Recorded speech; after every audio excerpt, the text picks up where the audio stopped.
Hola amigos del Master Seminary, mi nombre es Josué Pineda, trabajo en admisiones en The Master Seminary en español y es un gusto estar con ustedes este día.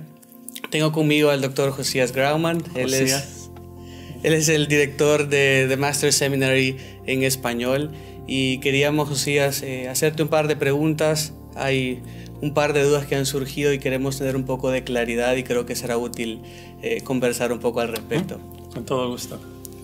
La primera pregunta que queríamos hacerte es si es pecaminoso que el pastor gane un salario de la iglesia.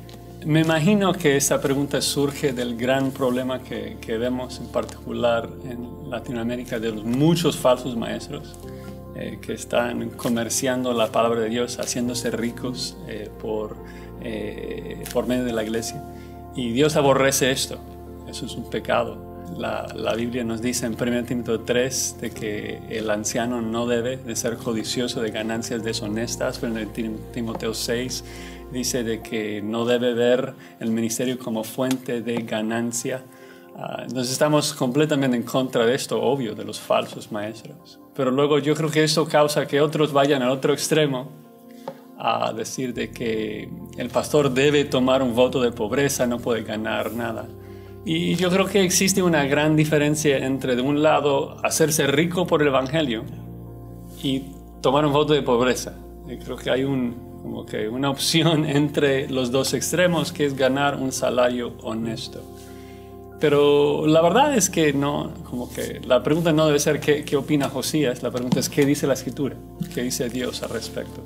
Y yo pienso que uno de los pasajes que más claramente habla de este tema se encuentra en 1 Corintios capítulo 9, donde dice ahí en el versículo 13: ¿No sabéis que los que trabajan en las cosas sagradas comen del templo, y que los que sirven al altar del altar participan?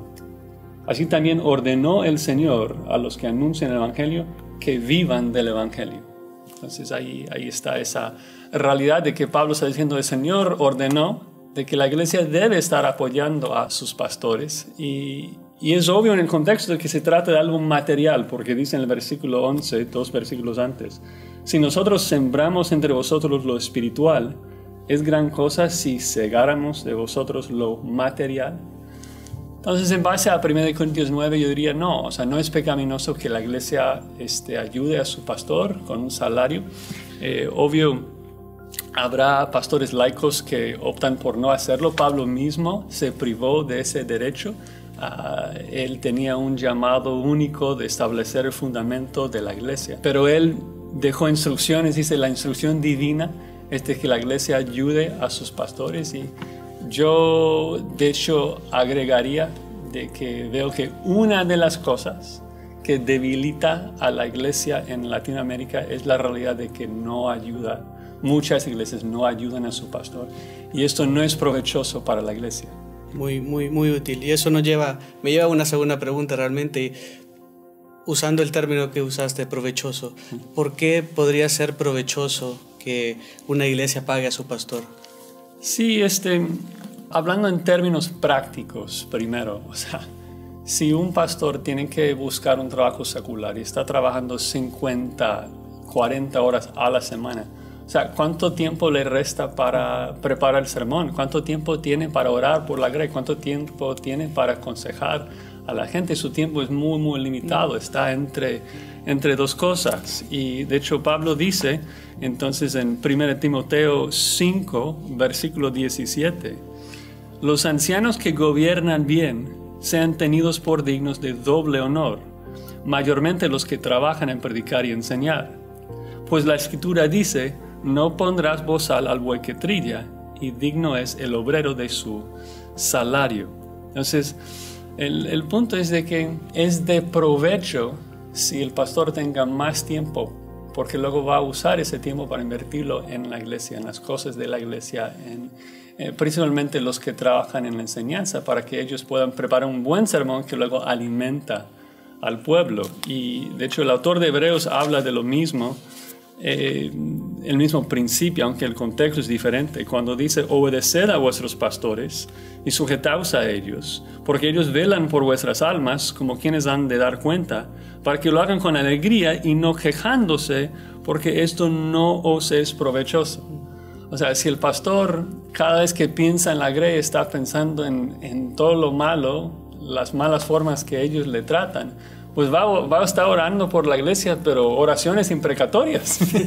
Y eso no aprovecha para la iglesia. Sería mejor que sea un gusto para él pensar y orar por ellos. Obvio, cuando estamos hablando de ganar un salario, de que la iglesia le ayude, no estamos hablando de extremos. No estamos hablando de que cada pastor debe tener un coche del año y una nueva casa y un saco blanco y la riqueza.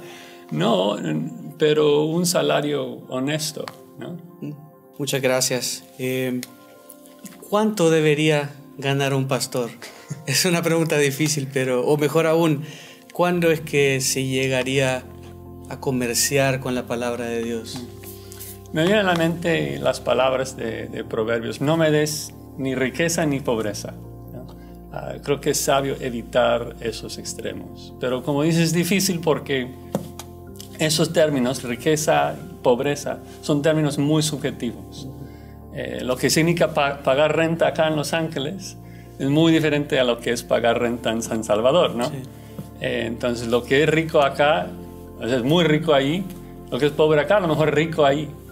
Entonces, yo creo que el consejo general sería que la iglesia busque pagar al pastor un salario que concuerda con un salario promedio de la congregación. Y eso lo tomo igual de 1 Corintios 9, de que Pablo nos dice de que los levitas vivían entre el pueblo, ellos vivían como el resto del pueblo. Entonces yo creo que está bien que esté pues viviendo como la otra gente de la congregación. Entonces evitar el extremo de que el pastor tenga que tomar un voto de pobreza, eso ya vimos, eso no conviene a la congregación, porque si cada 2 semanas su coche se descompone, pues pierde mucho tiempo en vez de estar ayudando a la iglesia. Pero si llega a hacerse rico por medio de las ofrendas de los hermanos, esto es pecado. Dios aborrece eso, eso fomenta avaricia. Entonces debemos evitar esos 2 extremos. No somos, dice Pablo, como los que comercian, los que medran falsificando la palabra de Dios. No podemos vender el evangelio, pero tampoco debemos vivir en la calle, ¿no? Entonces tal vez para contestar con las palabras otra vez de Proverbios, nuestra oración en esto podría ser de Proverbios 30, versículo 8, que dice: manténme del pan necesario, no sea que me sacie y te niegue y diga quién es Jehová, o que siendo pobre hurte y blasfeme el nombre de mi Dios. Lo que queremos es el pan diario para poder sostenernos, sostener a nuestra familia y poder invertir todos nuestros esfuerzos, toda nuestra energía en la grey, en poder cuidarla y amarla como Cristo la amó y se entregó a sí mismo por ella. Amén. Muchas gracias, Josías, por tu tiempo, por tu consejo, y damos gracias al Señor por la claridad de su palabra. Amén. Un abrazo, amigos. Meditemos en estas verdades. Que Dios los bendiga.